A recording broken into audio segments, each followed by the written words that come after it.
They did. They changed their UI. Yeah.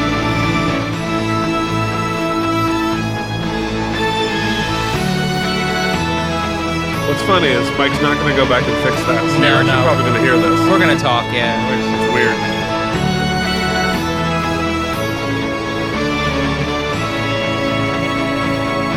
No lyrics! What's up, everybody? Welcome back to Keith and Mike Watch Deep Space Nine. We do. And talk over the theme song I worked so hard on. But, I started it, so it is entirely my fault. I'm Keith Varney. That's Mike and Deglio. Today we are talking about Deep Space Nine, Season 3, Episode 10, Fascination. And I am fascinated to find out what you think of this episode. How's it going, Mike? I'm embarrassed, Keith, first of all, because I was thinking about it. When we're not doing 25 shows, I'm thinking about them. So I feel bad enough for you guys for having to look at us and listen to us, but I feel bad for me for having to think about it all the time. And it's almost annoying because my wife is like a fan of our channel, and so she talks about it a lot. I'm like, I don't want to talk about this right now. Anyway, so I was a little embarrassed because I referred to this episode as 12th Nightian on my YouTube or on my watch along, but I think it's more Midsummer, wouldn't you say? It's Midsummer for sure. Yeah. So, I guess it's got elements. It's Shakespearean nonetheless. It's very Hamlet. No, not Othello. Yeah. It's very Othello. Very King Lear. Yeah. I have thoughts. We'll talk about it. Okay. Yeah. No, I'm excited about it.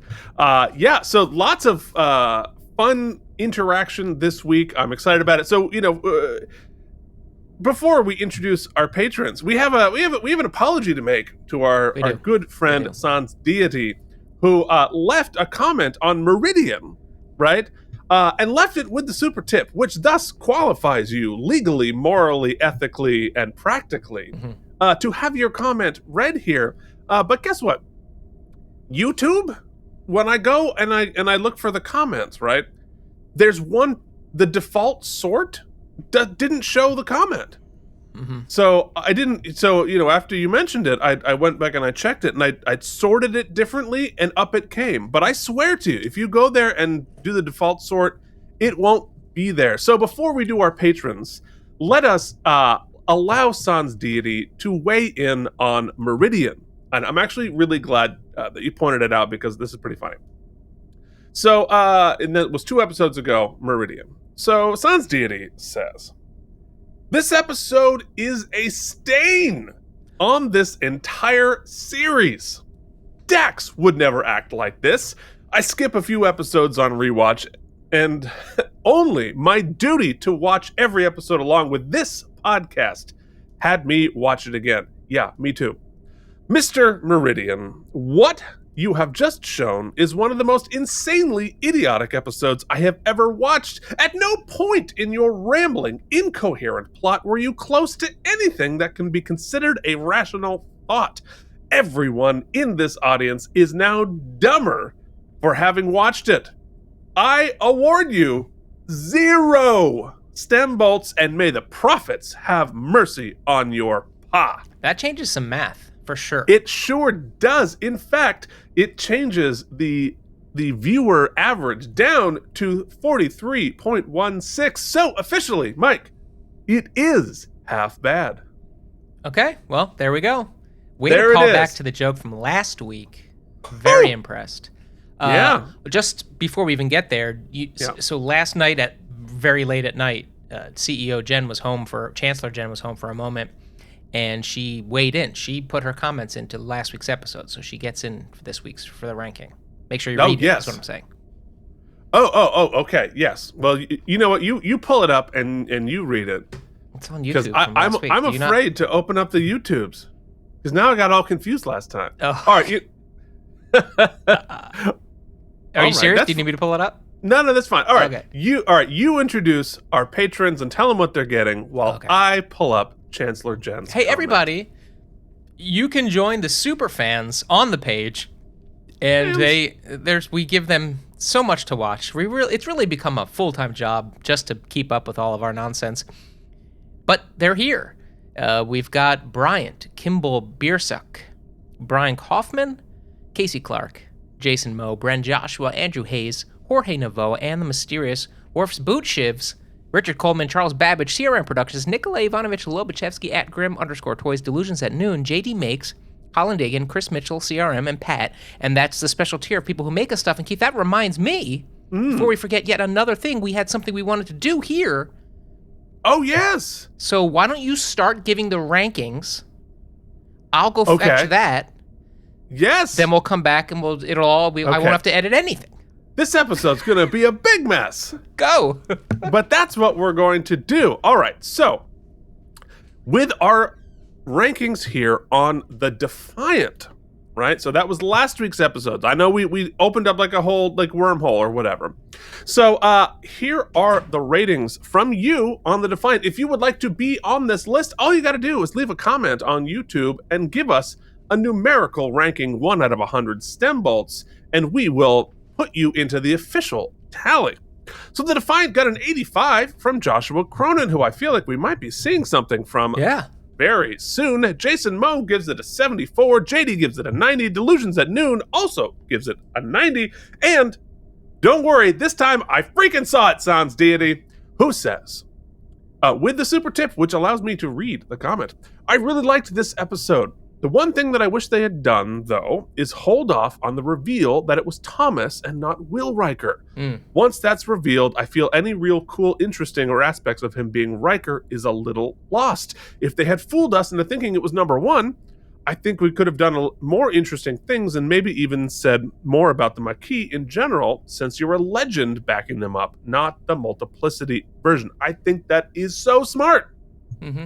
I think that absolutely would have made it a much better episode, because we all would have been like, what the hell's going on with Riker? What? Yeah. For much longer. That would have been great. They continue, and you are absolutely right about Dukat. What makes him such a powerful character and the best villain Star Trek has ever produced in those moments are those moments where you see his humanity. Dukat is just incredibly well written and acted. He can just waltz into any episode and make it great. And now, Sans, waste your time with non-visitor fanboying. Once again, non-visitor shows why I think she's the best actor on the show. Her character is so complex. I love the episodes where her new position in life sort of clash with her past as a terrorist. Yes, completely. Completely badass, but with a vulnerability that's always just under the surface. She more than holds her own with a giant of the franchise, like Frakes in this episode. 84.55 self-sealing stem bolts. Hell yeah, they are self-sealing! All right, and that Keith's gives making us up for it. It's an average of 84.71, but we need to have our Chancellor weigh in as well. This time, in text, Chancellor Jen says, should we do it in Klingon? I can't. I got a tickle. Thumbs up from Chancellor Jen. I love Dukat and Cisco scenes, and Nana Visitor is so good in this episode. It was action-packed and loved everything except the weird kiss. 93 from me. So it's time to declare a winner, folks. The average was 84.71. The closest to, me, at an 88. So on the bell curve, we'd be throwing out Jen's and Sans, because they were the highest and the lowest. Well, yes, I suppose that's true. But no, Jason Moe was lowest on this. Oh, that's right, yeah. Hated it. No, it was at 74. We're talking 2 weeks ago was the 0. 2 weeks ago. Oh, Meridian. Yeah. No, we're talking about the yeah. Defiant. I know it's very confusing, but that's because of my mistake. We got to make it right. Speaking of confusing, Keith, remember when on Geekly I made you drop down to 24 frames? Did you keep it there? I think I'm at 30 now. Oh, okay, that's cool. Whatever. So, folks, I got in the mail here a little package, and that package is made out to Mike and Deglio, care of Look at My Star Trek Toys. Yeah. From friend of the show, Joshua Cronin, right? Bren Joshua, excuse me. Both. Yeah, we'll call you whatever you want, really, at the end of the day. So many weeks ago, you might recall that that's OBS, sponsored by OBS. You might recall that we had watched an episode, The House of Quark, and I just said out there, you know what? I need a Quark in his Klingonian? Klingish wardrobe. I had said maybe the robes, but turns out that's asking a little too much, I think. So all I can say is this. Mike, hope you like your Klingon Quark with batleth. What? Batleth? The hands are glued on, so careful if they come undone. You can just reapply them. It's best to put the batleth in his right hand, facing upwards for display. Head is a little tight, but can turn a bit if you like. Please share on your podcast. If you don't like it, just keep it to yourself. Long live and prosper, Bren Joshua. Wait, so let's just wrap this up. So Joshua, you manifested this into reality. He did. And Joshua just mailed it to you? Just like, okay, I'll just make that and then send it to you? Yes. Now, I said, let me pay you. That's amazing. Let me commission. Yes. And of course, he refused because our viewers are too generous. So, look, enough about me. House of Quark needs Battle Quark. And yes! Let me see if I can... Come on, focus. Oh, dude, that's amazing. Isn't that cool? Oh, that's phenomenal. But as he said, I know he doesn't need to fight, but he needs to give the illusion of fighting, Keith. He doesn't need to fight for now. Oh, spoiler? Hold on, I don't want to break his glued hand. Oh, man. Oh, look, he's even got the little, like... Oh, hell yeah. He's got the full battle armor there. Oh, and he's got his head thingy. Mm-hmm. What, I don't know what you call that. For battle. Oh, that's so cool. I think I need to use this camera for toys because it's much better focused than our... It is much better focused. Wow. Mr. Cronin, you have outdone yourself once again. That is phenomenal. That's really cool. I'm so excited. So he's going to go up with my other Quark who sits and watches me from up there. So thank you so much. I'm so excited to finally take that out of the box. It's been weeks. I know. Like, he's like, whenever you send Mike something, he is like an 8-year-old on like the run up to Christmas. He's like, can we open it? Can we open it? Can we open it? I'm like, you got to open it on camera, buddy. You can't just You're open right. That it is the whole entire and point not of what share we it. do. So that's phenomenal. Thank you so much. Yes, I feel. I mean, I didn't get very it, but grateful. I'm thanking you on behalf of the K&M Empire. I got very excited too because the other day I got my final Prodigy figure in as we're doling out our reviews of those, and it said care of Mike and Deglio. Look at my Star Trek toys, and I was so excited. I was like, oh my god, we've made it! And then I realized, oh, I typed that in. You wrote that in, yeah. And then I felt dumb for not remembering that. I think that's like the equivalent of like when you're in middle school and like you're practicing your autograph for when you're famous on the back of your math book.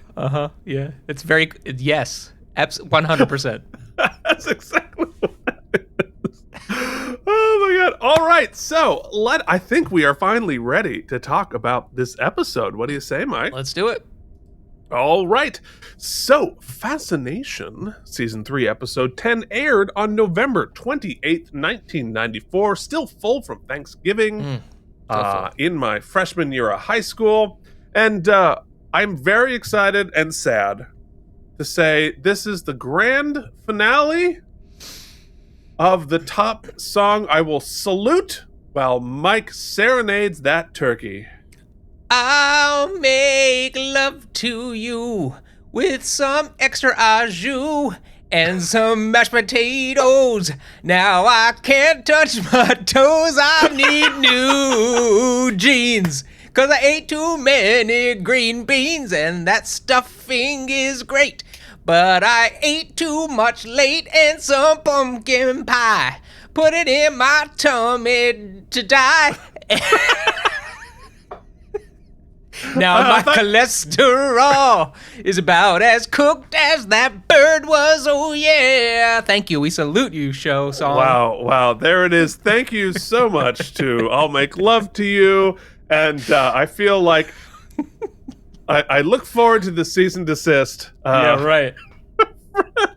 But Mike is firing on all cylinders. I'm sleepy because I had to get up for like testing in the morning. But Mike is like rhyming I slept. stuff. My watch tells me it's the first night in like 2 weeks I slept more than 6 hours, so that was awesome. Oh my god, I would die. Well, good. Mike's going to carry the episode today. Okay. The top movie was The Santa Claus. The desanctification process has begun! I did not see that one. It took in $20 million. It's one of my favorites. Okay. And I'll say this. I love that. Let me point this out, Keith, to cross over into K&M Geekly. They reboot. They were like jumping on the reboot wagon, and they made a whole series about the Santa Claus. They released on streaming. I don't know what service. Trash. Yeah, well, sometimes it's a good idea, sometimes it's not. No. We've seen that in the Star Trek world, where it's sort of been both. All right, Mike, so there was no streaming yet. No. Right, your dial-up, AOL, I don't even know if we were at like 28.8 or maybe 36K a second. 56.6. Yeah. 56K. Yeah, that was the big leap. I remember because we had a 14.4. Then a 28, and then we did the 56. I thought we were going hyperspeed, but there was still not a lot of live video streaming at that point. So what was on our television that night? Nothing great, Keith. Nothing great. Coach was airing a new episode called Out of Control. Monday Night Football. Your San Francisco 49ers destroyed the New Orleans Saints 35-14. Murphy Brown, Party of Five. But I found something interesting I wanted to share, Keith, because in 1994, we've been talking a lot about Broadway lately, and I was trying to remember, I was like, what was rocking in 1994? Now, first things first, there was, I can't believe it was so long ago, because the movie came out in like 92, if I'm not mistaken, but you forget that what really started the Broadway Disney menagerie was this great thing. Opened in 1994. We were in April of 94. That's all you get, because I don't want the cease and desist, but... we don't want to cease and desist. But Keith, also, this is such a deep deep cut, but you might know I'm a huge fan of the Golden Girls. And recently I've been going on a deep dive. I went on this weird deep dive yesterday because I found somebody who spliced the original cast recording of Hadestown with a Broadway bootleg of it to it put my mind on spin. So I went down a rabbit hole. Anyway, it broke Mike apparently. Did you know that they actually filmed Nonsense, which is a regional darling of a show, ran off Broadway for I think 12 years, 14 years, something crazy, 85 to 94 or something like that. Okay. It closed in 1994. It closed right around now, where we're watching this episode, which is why it's prescient to this. Well, it's a loose connection, but regardless, it closed in 94. But its final cast, which was actually filmed for television, Keith, and you can actually find a video of it, starred as the Mother Superior role. I think it's the Mother Superior role. I don't know the show that well, but doesn't matter to me because it was none other than my favorite Golden Girl, Rue McGlennon, and you can actually watch a filmed version. Oh my God! But apparently it's on the set of Grease. Oh no, they're doing a community theater production of Grease. It must be. But anyway, you can catch this, and of course, it's on YouTube also. So. Yeah, where was it? What theater was it? The West Side? No, theater at St. Clement's, I think. They did this at theater at St. Clement's? If I'm not mistaken. Yeah. Wow. All right. Well, turn that off before we. That's what was happening. Grease with Rosie O'Donnell was on Broadway, and Megan Mullany is in one of her breakout roles. Mick Mulvaney was playing Rizzo. Yeah, you catch that bootleg if you can. Disney was infiltrating Broadway for the first time, and Rue McClanahan was rocking theater at St. Clement's, like the best of us. There we go. Yeah. Deep cuts from Mike, who. Mike, who has slept, comes with his homework done, folks. Look at that. All right, well, only one last piece of hard-hitting news before we actually talk about the episode and stop wasting your time. But this is very important. From the Weekly World News headline, Mom gives birth to 17 babies at once. It's a new world record, Mike. Didn't they make a reality show out of that? Didn't it become less Weekly World News and more just reality TV show fodder at some point? It became a big deal. Yeah, we did. There's 17 different reality shows in the 90s based on that. But 17, that's amazing. Yeah, that poor woman's physiology. That's Okay, well, it's like semi-automatic down there. I'm just looking at. I'm trying to look at all the Photoshop of the babies. It's pretty funny. They're pretty. I think it's like most of those pictures are the same picture, just copied and paste. Good for that, man. What a great job that would have been. Oh, in a heartbeat, I would love to do that. All right, for the love of God, Deep Space Nine. This is why we have chapters, so you can skip all of our shenanigans and go straight to this episode. So, Season 3, Episode 10, Fascination, was directed by Avery Brooks, once again, who last directed The Abandoned. It was written by Philip Lazebnik, who wrote 2 episodes of Next Generation, including Darmok. And speaking of Disney, he also wrote the movies Pocahontas, Mulan, and Prince of Egypt, with a story by Ira Stephen Bear and James Crocker, who last wrote On the Maquis Part 1. So maybe we should do something trivial now that we've done all this hard-hitting news. Yeah. Now, Keith, waste your time. With what? With trivial trivia. There's always like 3 seconds of play out here that they're just a little too long, but it is what it is. Well, I would assume you'd be fading back to us. No, because I have it in like a group, and does it? So it has to play the whole thing out. It doesn't have to, but I'm just too lazy to change the whole setup. I see. All right, fine. All right, so this week the trivial trivia begins with DP, Director of Photography, not what you're thinking, Jonathan West. Oh my God, I was about to make a joke. You knew. Jonathan West loved the fact that Avery Brooks allowed him to try some new cinematography tricks in this episode to enhance the love, including more light, pink light, colors, and even random sparkles on the film. This episode is Armin Shimmerman's least favorite episode of Deep Space Nine. I think it's an odd choice because I can name a few others that he played a large role in. Next up, Ira Stephen Bear said that they developed this show as the writers felt they needed something light with some dark stuff coming up.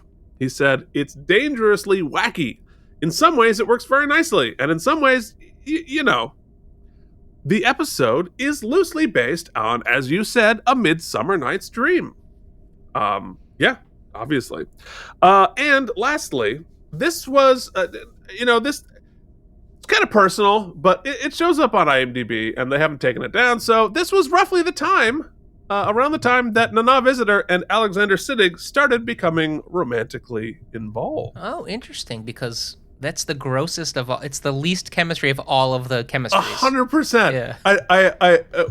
We'll talk about it later, but I kind of feel like they were like pretending like, oh, we have no chemistry. Oh, it's so bad. Yeah, it could be that. I thought it was more like we have to make this so not sexy because they're supposed to be buddies on the show, right? So like, let's make it so not sexy. Let's make it like comedic, and that was their choice to like make it schmacky, but. And I think probably the Barile of it all, if they wanted us to stay invested in that.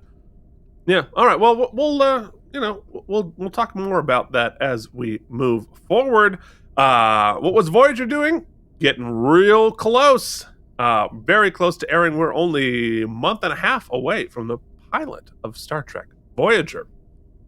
Our guest stars this week include Majel Barrett as Loaxana Troi, Philip Anglam here as Vedic Barile, Mike's favorite Rosalind Chow as Keiko, she's back, and baby. Hannah Hatay as Molly. In a week where Jen came back to visit, Keiko came back to visit, and luckily it worked out better for me.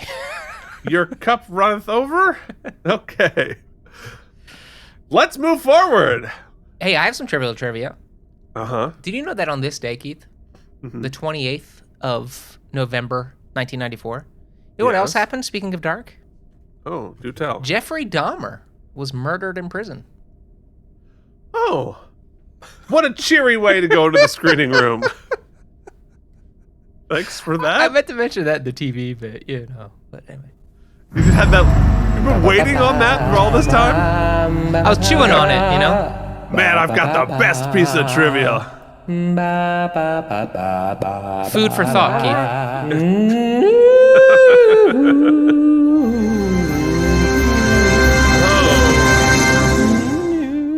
Yeah, well, just wait for Strange New Show episode 2.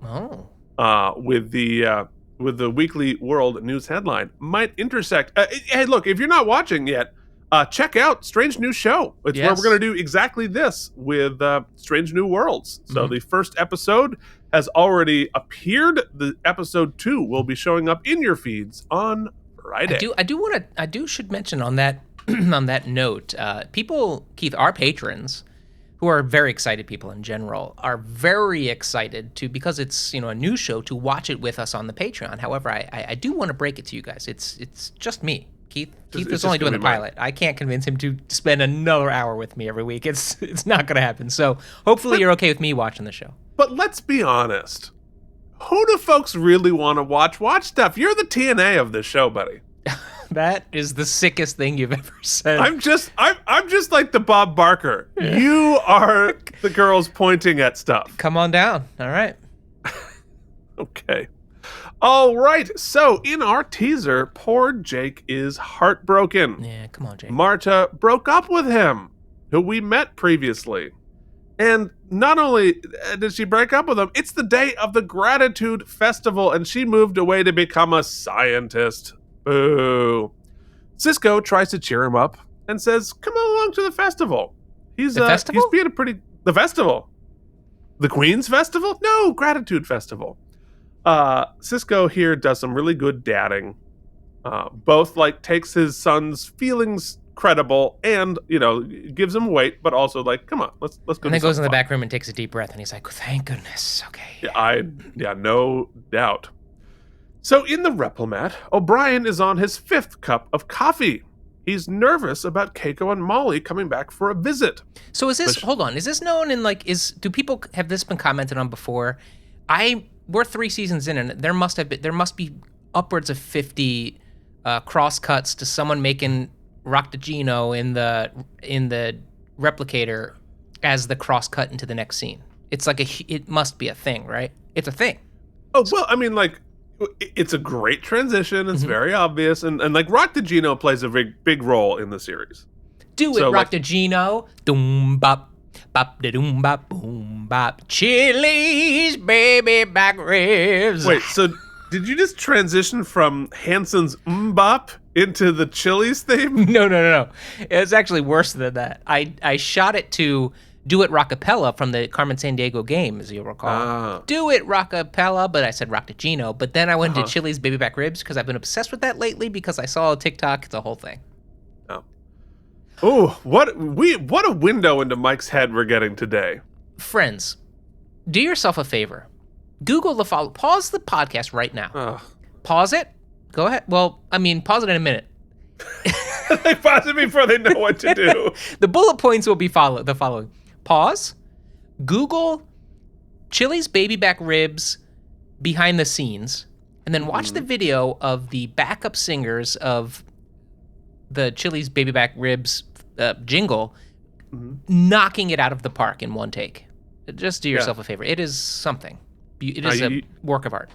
This a window into Mike and my relationships. Whatever, some huge horrible life event, great wonderful things, nothing. Yeah. Midnight, random, check out this baby back rib thing. 100% gonna happen. That's why you have friends. Right? Keep it real. Keep it real. Okay. It's keeping it something. Oh God. Anyway, O'Brien is nervous about Molly and Keiko's return, and Bashir is happy because O'Brien's been begging him to play racquetball constantly. So that's what he's been doing with his nerves. They're only visiting for 2 days and then leaving for 4 months again. And O'Brien's going to make the best of the time they have. He's not going to waste a second. Mike, I imagine this probably resonated with your life.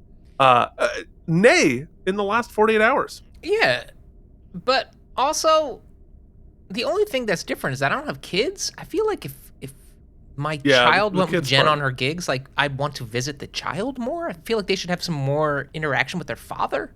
And you would think, yeah. And custody must be much, not that that's what this is about, obviously, but with transporting and warp speed and stuff, there must be a way to shuttle Molly back and forth a little more frequently.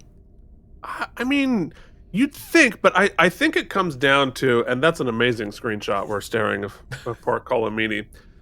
I think that they can't go to warp within the solar system, so they're limited to impulse power within the solar system, which means they can only go at a certain speed, and it's too far to transport.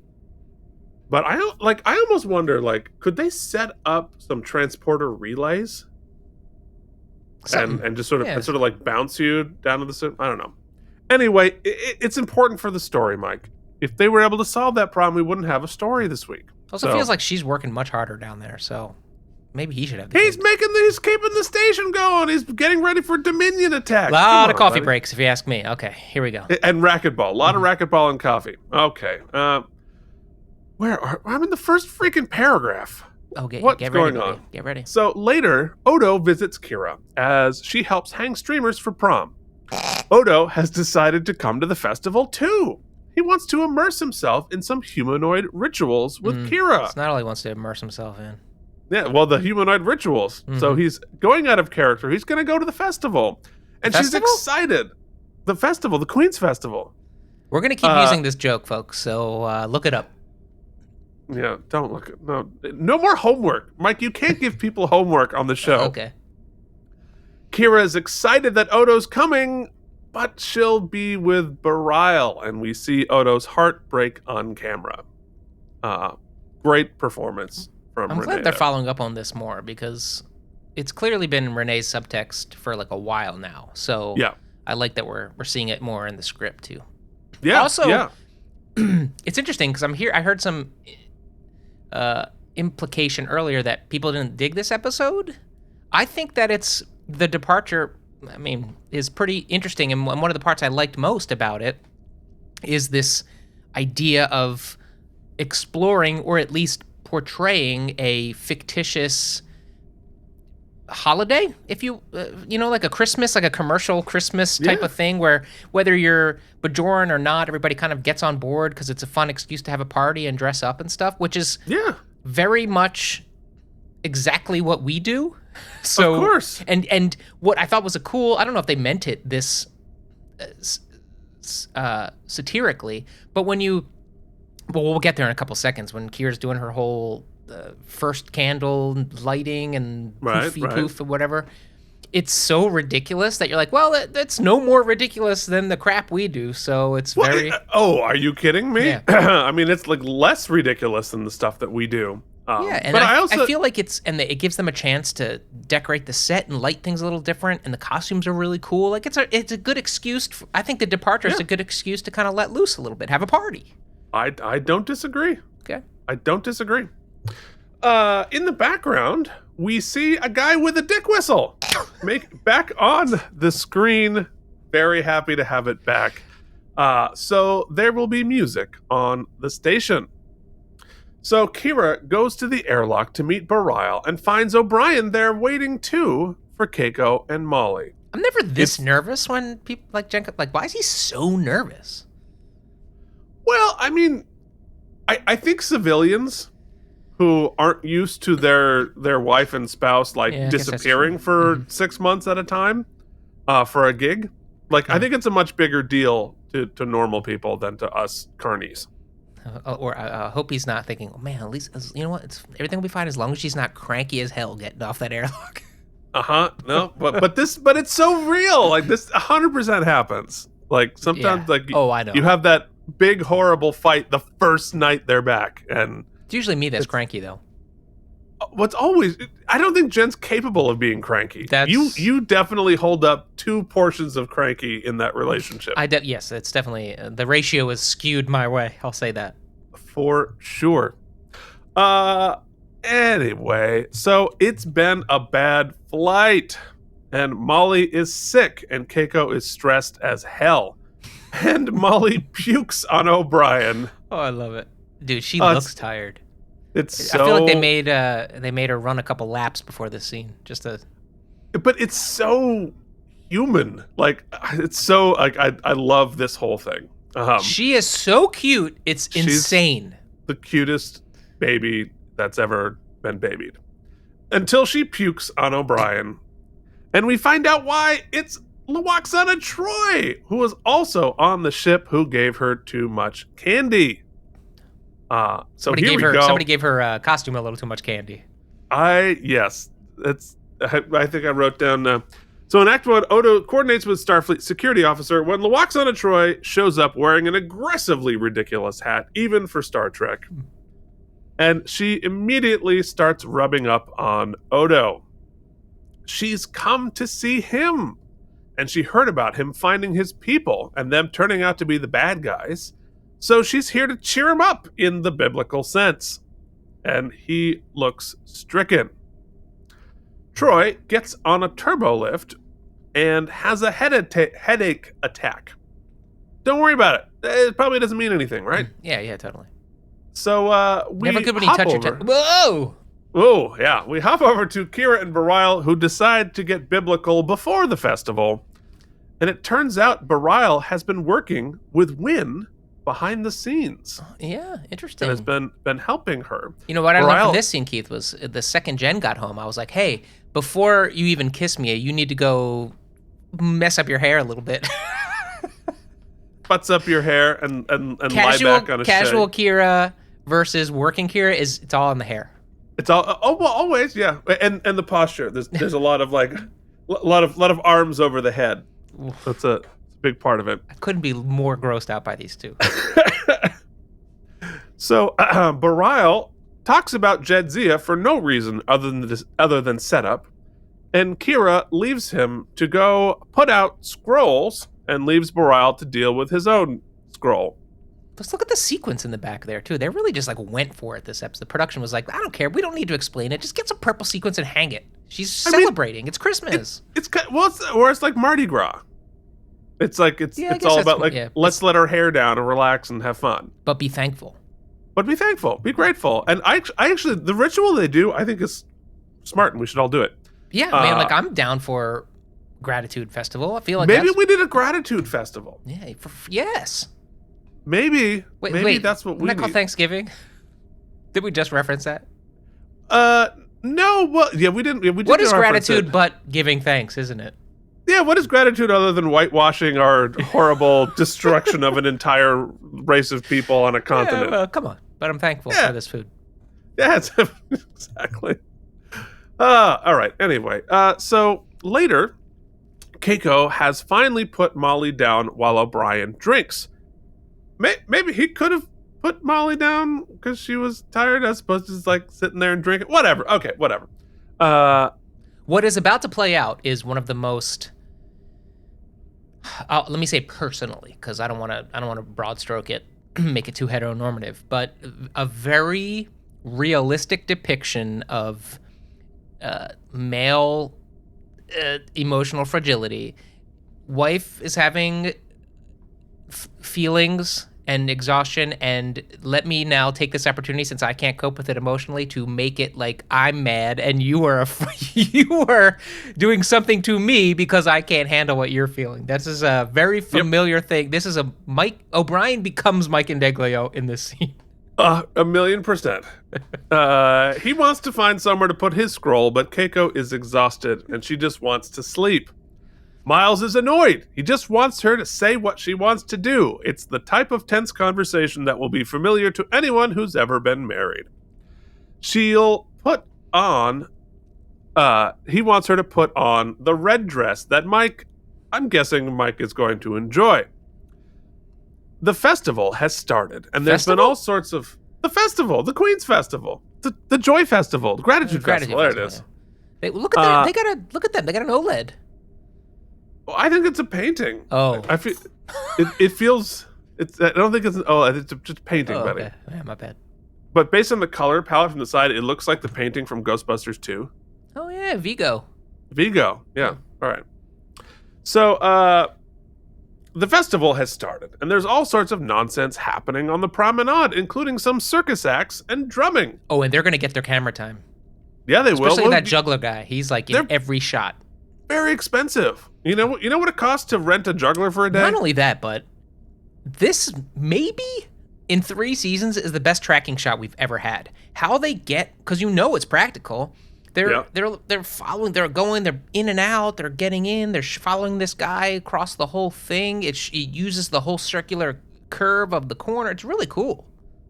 That's good job, Avery, and the DP on that. It's great.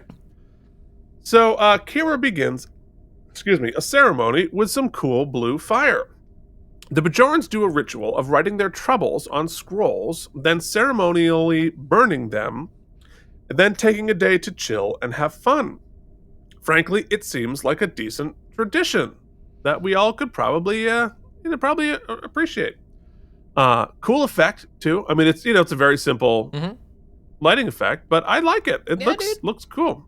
And especially if you think about this festival in context of what the Bajorans have been through in the last 40 years. Like, it's probably been a one they've had to do sort of underground and in secret, and so now this is like the first couple of years they've been able to really do it up. So I think that adds a little weight to it. It's interesting. And look at is that Majel Barrett in the background there, or is that just an extra? I think that's an extra. Well, they are selling it. Yeah. The excitement. Well, there you go. So, background actor. So she heads off with Bareil, and Odo and Troy go off in another direction. They walk past Jake, who also has an abrupt headache thing, then smiles mysteriously. And that sends us off to commercial breaks. So in Act 2, Jake comes up to Kira with 2 Jumjaw sticks and pulls her aside. Oh my god, I knew what they were called. Yeah, you did. I was like, are those Jumjaws? I might have said Jambalayas, but you know what I meant. He's growing, guys. Mike is growing. So's Jake. Nailed it! Boo. Come on! He wants some advice. Where is it? Yes! Boo. Taking away your sound. Mike needs to return to not getting enough sleep. I don't know who this person is. It's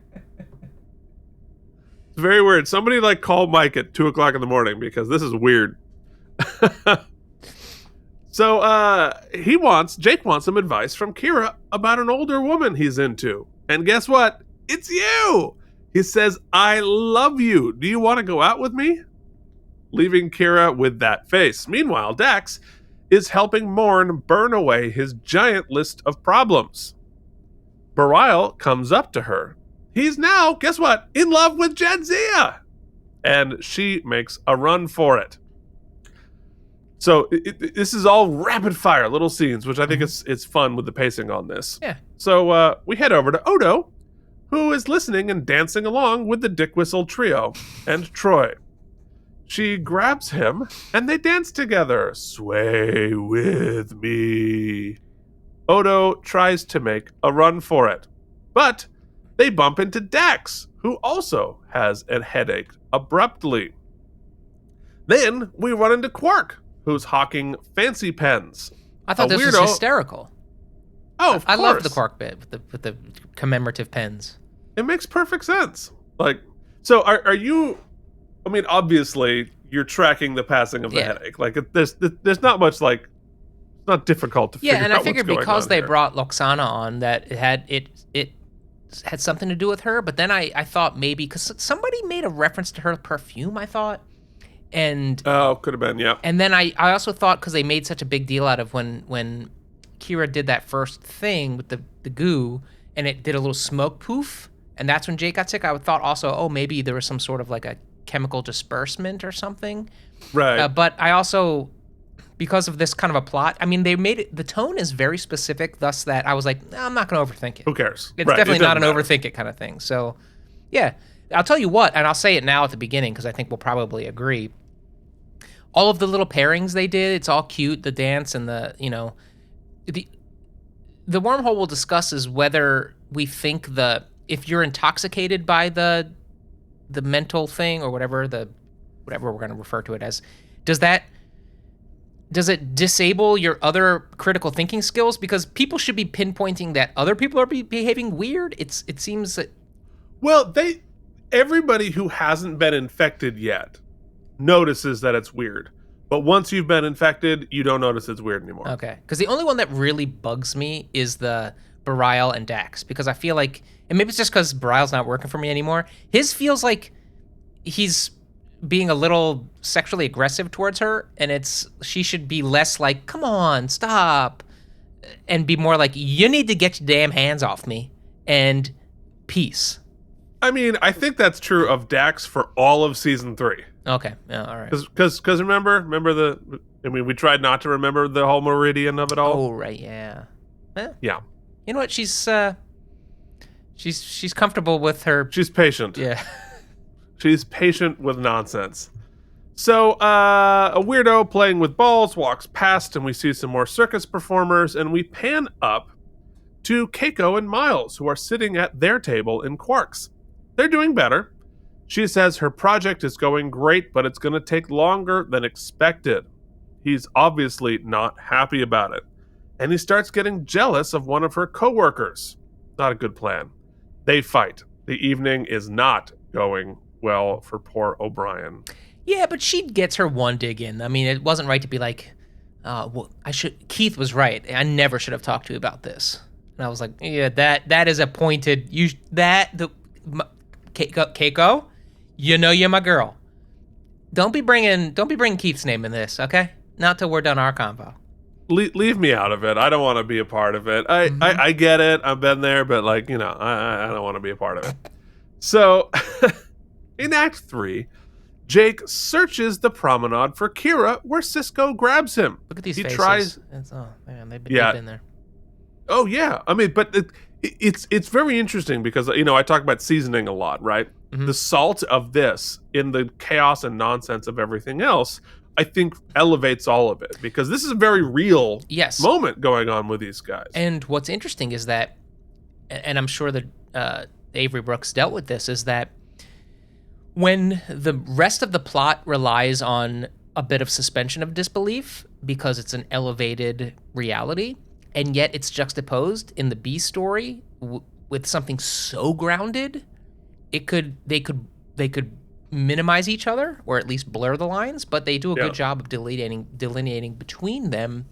And I also think what's really great about this plot at this point here is that, they're just having yes, the stakes are large. It is a long period of time. Distance relationships are very difficult. But the fight isn't that of a big a deal, right? It's more just like lack of communication and such. And Keith and I can speak on this with a bit of experience, not just in my marriage, but in relationships over a course of a difficult career where there's a lot of distance. Distance-based relationships, even small fights, are magnified. They are amplified. And this is a really great example of that. If you just have a storm off, I'm frustrated, I'm tired, we say some nasty things, whatever. Generally, a couple days later, you apologize, you move on, or you forget it or whatnot. But if I'm not going to see you for another 4 months, 5 months, that becomes a bigger deal. And the pressure of, we have 48 hours together. Mm-hmm. And even if we have a fight, the pressure to hurry up and fix it, because now we only have 38 hours. Mm-hmm. And then I can't believe you would be in a fight with me over something so stupid when we only have 32 hours now. And it's stressful. And I think if the rest of the episode weren't so comical, I think this could get a little depressing and a little oppressive. And I like that they don't ever make them be too mean to one another. I think that it never gets nasty, but it's cool here that after this exchange, Miles recognizes the stakes. He recognizes that he might have pushed too hard, and I think that's really clever. It feels very, very lived in. I think it's also smart, real. And I wonder if there was a previous draft that maybe made the mistake that they avoided here, which is, I'm glad they didn't involve them in any of the funny love plots until the very, very end when the resolution's coming quickly, because I think that would have been really muddy. Yeah.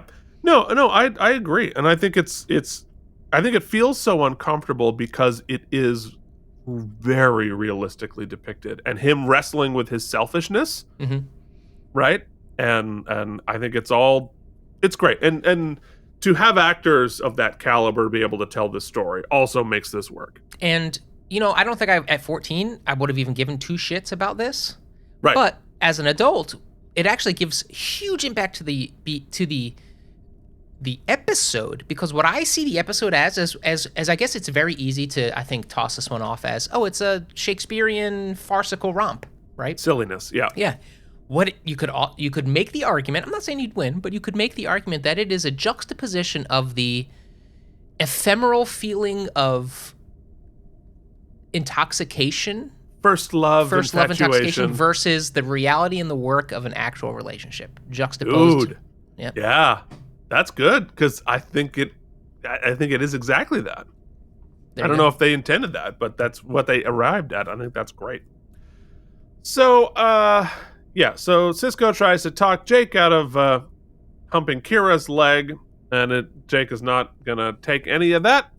And we go back to O'Brien, who sits down at Quark's to drink. Quark can tell he's miserable and gives him a free pen. Very nice, Quark. Mm-hmm. He knows what's up. He says he never would have let a woman leave the home, have jobs, or even wear clothes. They really knocked the Ferengi down a few pegs in this one. Well, but that's all traditional Ferengi. Yep. Like that is a very established canon. And he says Ferengi marriage is perfect. O'Brien asks the obvious question, so why aren't you married yet? And obviously he's waiting for Odo. So Kira catches up with Bareil and says, now let's get it on. But he wants nothing to do with her anymore. His heart is for Dax now. And I have to say, Philip Anglum is a much better comedic actor than I expected. Mm-hmm. I thought him doing comedy worked much, much better than his regular weird romancy stuff. Agreed. But this is where I pin this is where my wormhole starts to quibble in, because Kira's not infected. They have the relationship. She wouldn't go right to, oh, he doesn't love me anymore. I'm mad. Like, she'd be like, something's wrong. That's my feeling. I think that her response here is not Kira-esque, but it's... Yeah, I mean, like, but you could also imagine to be like, wow, he got tanked. Mm-hmm. And, like, this is weird, but, like, I don't want to get into it. Who knows? So, okay, so Cisco arrives back at his quarters, actually I think it's the wardroom, and finds Dax there helping to set up for the party. She's hiding from Henzi Bareil. She can't love Bareil because she's in love with Cisco now. The headache transferred. And Act 4 begins. Cisco thinks this has got to be a joke, but it's not. He calls Bashir and says, we need to check this out. He knows something is up, and he also knows how consent works. This scene is funny, though. It's really funny, and I think he gives a terrific performance.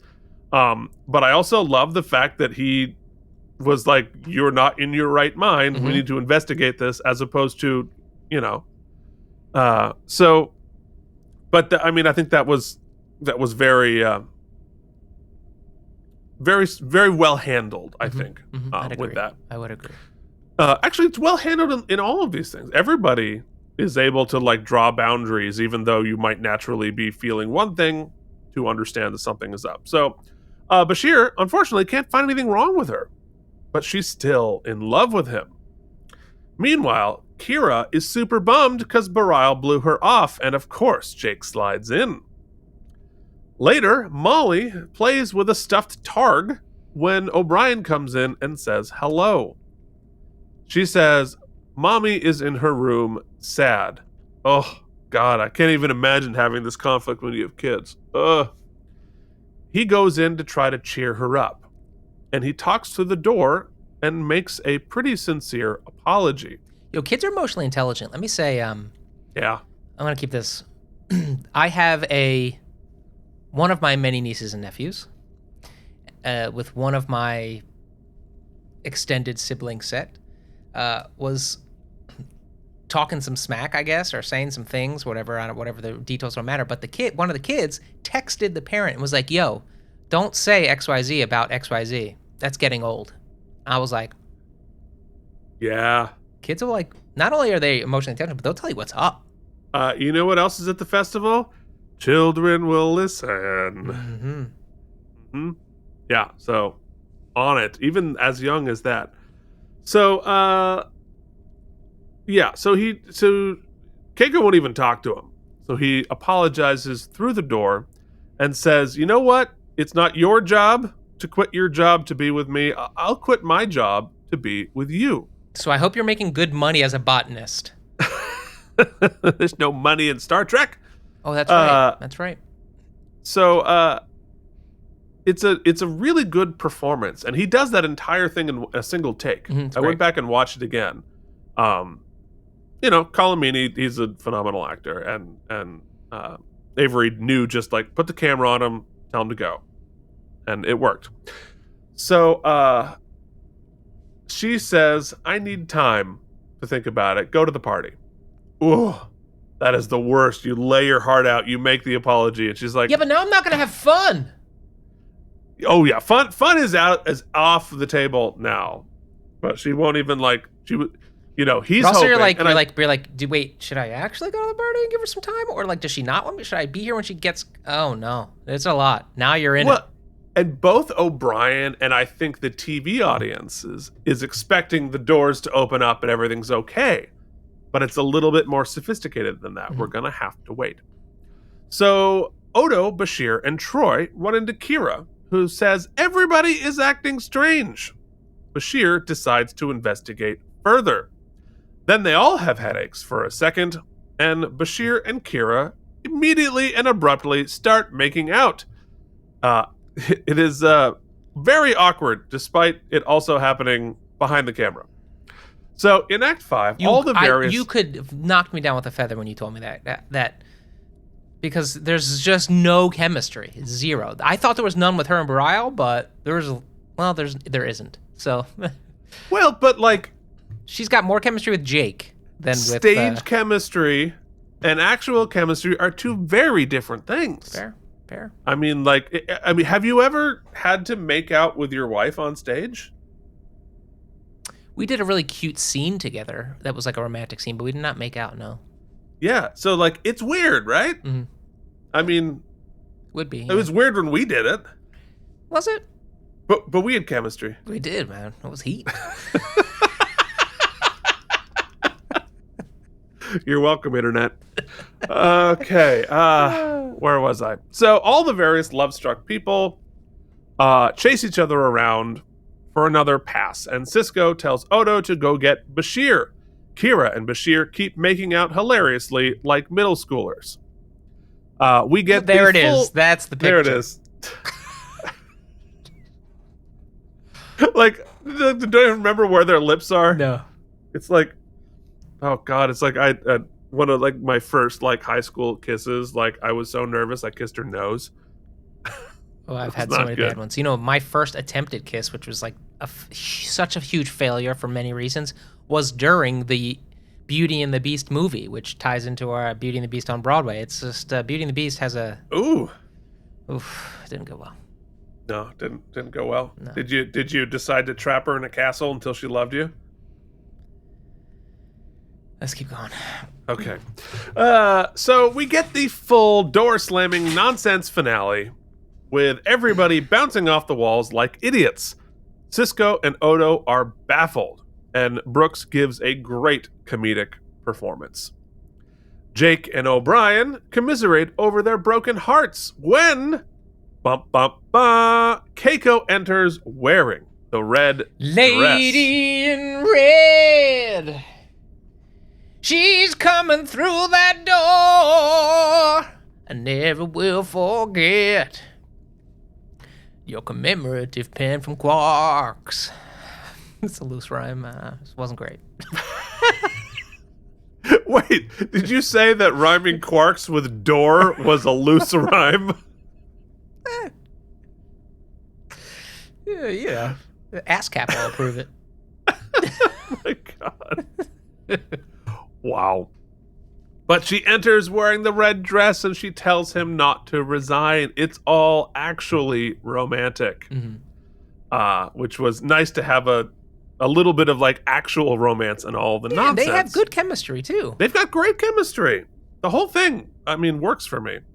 I think you're right. When I was 14, I would have been like, fast forward. Okay, but now it's like, we'll see you next season, Keiko.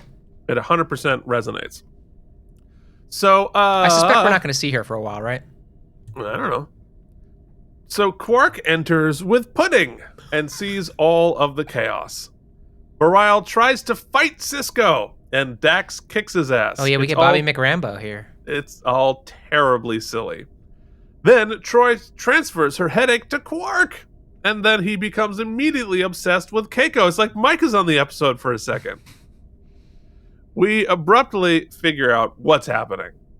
Troy is going through Betazoid menopause, and it sometimes causes them to project their feelings. In this case, being horny for Odo. But Bashir says... No, I think she really does like Odo, doesn't she? Oh, no. She's projecting her actual feelings. Oh, yeah, okay. Because she's telepathic. You remember that? Yeah. Okay.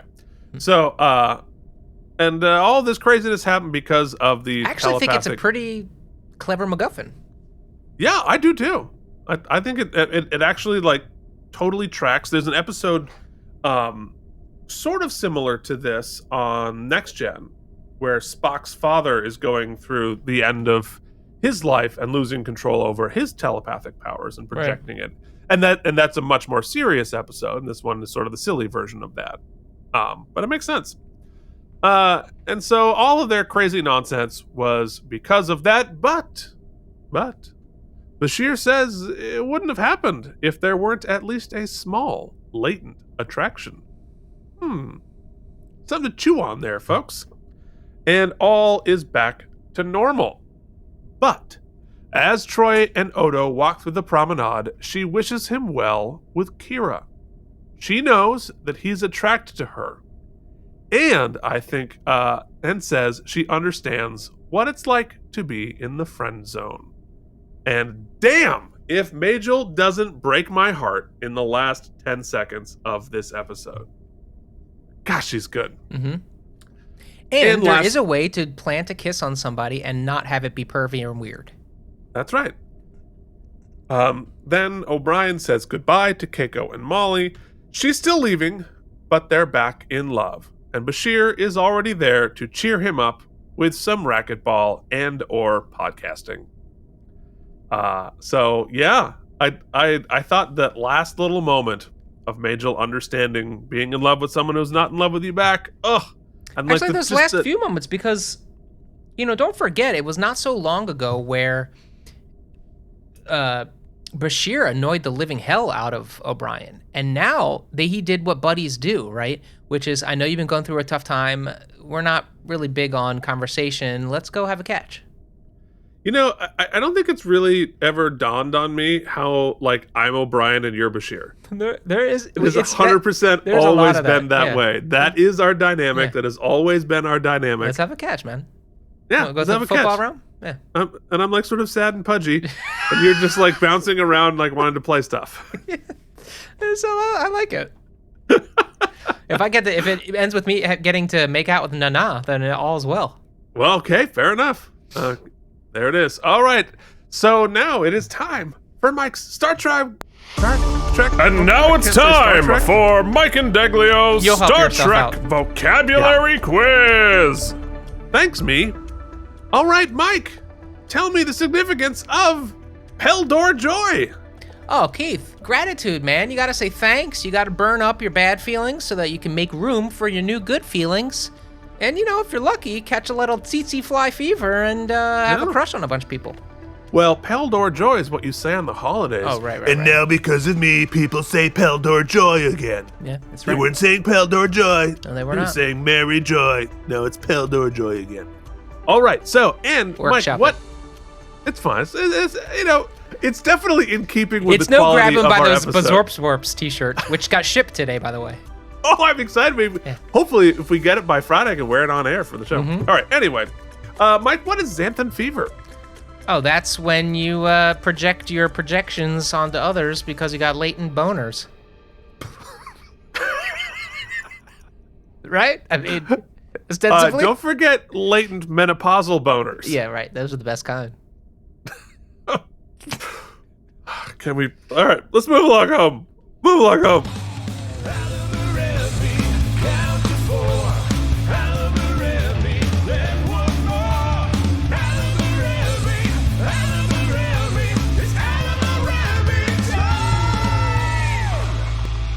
Okay. Attention, Bajoran workers. Did you find any wormholes in the plot? Well, before we do them, before we do this whole AlamarEmmys segment, I think we need to toss it to our good friend Dr. Bashir for some guide rules, Keith. Okay. Okay, ready? All right, I'm ready. Best not think about it too much, if you ask me. 100%. Yeah. That is very appropriate for this. You did so much homework, man. Well, once he said that, I was like, yeah, they know. You know what? I don't mind a big swing if everybody's on the same page, right? And that's where we are here. I think from the get-go, they establish rule sets, all whatever, are every fancy rules we got and the continuum and the this and the that. It's like Peldor Joy. We're taking a holiday. We're having a little fun. The lighting is more colorful. The costumes are more fanciful. There's a lot more. It seems to me, things I've heard, Keith, is that they do a lot of this sometimes. They step out of. They do tonally. They do some big tonal shifts for some episodes for these one-offs, and I'm okay with that. We like that, especially when they're not ridiculous like the Rumpelstiltskin thing, So overall, I'm okay with it. The wormholes, like I said, is that they're not particularly. They're very clear as to when you're infected, right? You go to the temples, Right. but less so people's reaction to the overt chemistry. It's not like it was leading up. It's like all of a sudden Barai's in love with Dax. It's pretty broad. Yeah, so there's not a lot of rules as to like when people notice it, and I guess that would be, and I guess they could have maybe planted a couple more seeds of the whole telepathic element, rather than be a headache. I don't know. Maybe there's a way to make that clear, but I don't know if that rises to the level of wormhole. And I really didn't look for them too hard because they clearly tell you in the beginning and then bookend it at the end by saying, don't overthink it. So I'm not going to overthink it. Yeah, I mean, I don't think there's a wormhole there because at a party, at a festival, at a whatever, right? People tend to be so wrapped up in their own experience of what's happening. Particularly, there's like circus performers, and you've got the Dick Whistle trio, and you've got your own crushes, you've got all this chaos happening. Are you really clocking that hard what somebody else is doing at the party? You're wrapped up in your own whatever. Yeah, so, okay, yeah. like, I mean, yes, it is all very like abrupt and silly, but like, it's not. I mean, I think Bareil was probably the one who was most obviously like, "What's your deal, bro?" Yeah, I would have liked to have seen. That's when they could have. I would have liked to have seen Dax punched her up Bareil. That would have made me. She did. That's who punched him. Okay, yeah. Okay. Yeah. Then that's great. Then in that case, I'm fine with it. Okay. Yeah. No. Great. No. I don't think. I mean, like you said, this isn't one to pick apart. Yeah. Just roll and lead with your heart. Enjoy it. What's up with Armin Shimmerman's crawl? What was his problem with it? I mean, it's just silly, I guess. I don't know. I would need to listen to him elaborate on. He's too method. Yeah. Well, let's talk about our best moment, shall we? Well, I think you need two, right? Because I think that, I think we said this the last time we were in a O'Brien Keiko relationship tryst, that their whole subplot is the best moment. I think it's the salt, or it's the pepper to the salt of the episode. Yeah. It really adds the seasoning and grounds it. I think that probably the best moment is that scene where O'Brien delivers the apology and then the door doesn't open, because I think it's as realistic. Yeah. But I gotta say, both quarrel scenes, the scene where they quarrel in the beginning and he's just kind of makes it about him, and then at the table where he goes further than making it about him, where he's like, well, if we can't deal with this rationally, if I'm not going to get to what I want, I'm just going to blow it all up, is so, and this is very just specific to my experience, so I don't, I'm not saying it's universal, but I think we can all find some elements of ways we've been blown up at or blown up. So depending on what side of the table you sit at, I think it's a relatable experience. So I'd say those in that storyline, or maybe that entire storyline. And I think on the other side, I think Avery Brooks is a great surrogate for the reader. If they are going for the Shakespearean vibe, then the experience the reader has in reading or in watching Twelfth Night or Midsummer, Avery Brooks is that in this episode. He is the analog for us, right? He's caught in this whirlwind. Things are happening around him, to him. What's going on? Yeah. And I think he does an excellent job portraying that, especially in the last scenes, with a wink and a nod and a smile, and he's laughing along. And he knows it's a comedy, too. And also directing the episode. So I think that his performance and then the O'Brien Keiko plot are my best moment. I agree with you 100% about the O'Brien Keiko thing, and I think you're right to isolate the moment where the door doesn't open, and the pit of our stomach and O'Brien's stomach just dropped to the floor. So, but I'll also say, for me, I genuinely was moved by Majel Barrett's, admitting, and I understand what it's like to want somebody who doesn't want you back, and Odo knows she's talking about him. She knows she's talking about him. He can't do anything to solve it. She can't do anything to solve it, and you can see the emotion in her. If you watch her performance there, just the hint of a glisten, she doesn't overdo it in the eyes. It's just a really excellent performance. So for me, even though it's not the focus of the episode, I loved that little moment. Yeah, I'll take this opportunity to say kind of one of my nits to pick, and thank goodness she's so good, is that when you have somebody so good on as your guest star, I feel like with the exception of that scene, they bring her on as a MacGuffin. She's barely in the episode. She doesn't really do anything, say anything. I do like she's unaware. It's not like she's intentionally doing it to try to get Odo, which is a version of the script that I would have hated. Right, sure. But I just feel like she's not really in it much. So thankfully you get that big thing at the end. That's important. Yeah. And you're right, Keith. I think it speaks to a very specific, also a very human experience that 14-year-old me. Yeah, actually, I probably had it about 4 times at 14-year-old. But I think most of us have had it on both sides. Yeah, 100%. At one point or another. Mm-hmm. So my nit would be that she's not kind of more involved. You got such a great, but it is what it is. So yeah.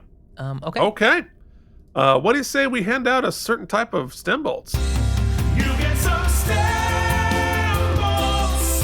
Hell yeah, they are self-sealing. Here are some stem bolts for you. Okay. Yeah, well, coming off a couple of episodes where we're really maybe one episode, but where the stakes are being really developed. We're bringing up the Obsidian Order again. We're getting back into it. This is a departure. It's a quick, it's definitely an audible. But as you said, maybe it's cool to know that they had written ahead a bit, that they had strategized out where kind of we're going for the season. And if we have some big stuff coming up, then cool, let's take a rest bit. I'm totally down for it, especially, like I said, when we're all on the same page. I expected... and I guess it sounds like I'm right, is that a good portion of people think this one's too over the top?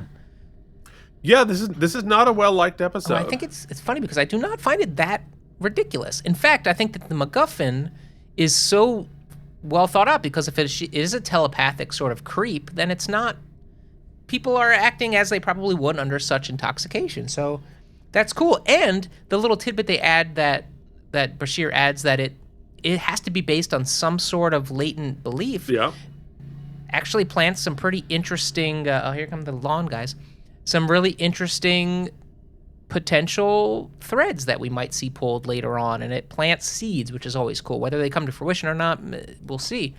I thought that, like I said, all of that really stands to juxtapose the reality of a marriage, a long distance marriage, and a good one. That's the thing. They have a good marriage. Yeah, and even good marriages come up against these obstacles, esoteric obstacles, and logistical obstacles. And, you know, on its face, long-term monogamous relationships are challenging logistically. The idea of I'm going to make this one thing work with this one person for a long period of time is strains credulity in many. It does not stand up against many arguments, but people choose to do that, and it is, I think, nice when we don't just slap lipstick on everything and say, oh, it's love at first sight and it's happily ever after, because neither of those. It's funny we keep bringing up Into the Woods, and that is kind of one of the plots of Into the Woods. Right. And it is true. There is work involved, and even when things are good, they're hard, and it takes a type of communication that's not always easy, and two people bring their own problems. And I think that O'Brien and Keiko, this is like the second or third time they've really used them as a symbol of a real grounded human relationship, and I think that is so cool and so well done, and they handle it with such care, the two actors. You know, and it's all symbolism and baked right in. You know, he's so excited to see her, and he's nervous, and she gets off, and she's just frustrated. Not because she's a bee, but because she's tired, and she's got the kid. The kid's puking everywhere, and it's just life, right? It's like, oh, I'm so excited for the romantic weekend, and you're like, oh, real life is in my face. Been on a 12-hour flight, not feeling excited. Just so good, and having that in the episode butted up against the crazy, oh, I'm into this person is cool. I mean, I think we gave a little short shrift to Jake and his heartbreak, and the whole Marta thing, which was like, wasn't that like a couple episodes ago where it was meet the parents time? And yeah, well, you know, young love. Yeah, I guess you're right. I gotta say, man, it all worked for me. There are a couple of legitimate chuckles. I thought that the pacing was really smart. I loved all of the production freedom that people had. It was brighter. It was more colorful. There were some cool shots. There was lots of fun stuff going on. I felt like Quark could have been more of a part of the episode. It's such like, oh, we're doing a funny bit. Let's get Armin in. But if he was being a nudge, then fine. You don't get to play. I liked it. I mean, it's not, you know, for me, and I usually love the more kind of like serious lore stuff in this particular show and the political intrigue, but this one I loved it. I don't want to get crazy carried away, so I want to go. I think it's above a 70 for me. I think we're broaching into the 80s. I'm going to say 81 stem bolts for a fun episode. Yeah. I mean, I agree with all of that, and I think that you know, if I try to dissect why people don't like this episode, I think we're sort of back in our Justice for Keiko hashtag Justice for Keiko situation here, and I think part of it is you know, the sort of bummer of seeing, you know, it's tough to watch people that you care about be in conflict. Also, so much of it gets handed to that relationship because it's the only relationship on the show, right? So all of our thoughts and feelings about the complexities and difficulties of marriage get dumped onto that relationship because it's the only one there. And so, I sort of get that it could be a little bit of a bummer. And if you're 14, right, and this means nothing to you, it's like boring and annoying, and you want to see stuff blow up and you want to get into the lore. And I totally get that. But I agree with you. I think it's fun. I think it's frothy. I think it's silly. But in a way that it's funny. You mentioned the If Wishes Were Horses, which we hadn't quite earned yet. We hadn't earned that level of silliness, and we didn't know our characters well enough that this episode lives and dies on the track we've laid with these characters, so that we know they're acting out of character, that, you know, that Dax having a crush on Cisco, like, ooh, we know, oh, that's really awkward, and there's all these, you know, it only works if you know all of these people really well and you know their relationship. And so they've earned this in a couple of different ways. You know, it's also, you know, I think interesting to finally acknowledge Odo's crush on Kira. Yeah. Which we have been building up to for a while. And we've certainly, that relationship has deepened and grown, but it was always there, right? You think about, season 1, you think about Duet, you think about how, they've had a longer relationship than most of these other people. And so I think it's in the same way that seeing Majel Barrett is a little heartbreaking with her feelings about Odo. It's kind of heartbreaking to watch Odo, and like there's a young love element there too, right? Mm-hmm. Because as we watch Odo's heartbreak, it's like, oh, Bareil's going to be here. It feels like those are 14-year-old feelings. Yeah, but Odo, that's a cool symbiote too, because you're right. I was going to say, remember in the very beginning, he's very you humans and your relationships. None of that makes any sense, and blah blah blah. But then, since he's had his sort of new awakening after meeting the founders, he's sort of, it's like his first love. Yeah, he is in his teenage. He is 14 in romance at this point, and I think that is such an interesting layer to add to the character. I'm interested to learn whether Kira picks up on it and is choosing, or she's just so consumed with where she's in with her relationship that she hasn't. Yeah, it will be very interesting, and like the layers of vulnerability and depth that we have added to Odo over these 3 years. His character has developed more than any other character on the show, by far. So even though this is a sort of a silly, fun, frothy episode, the development of Odo, even in this, I think is interesting.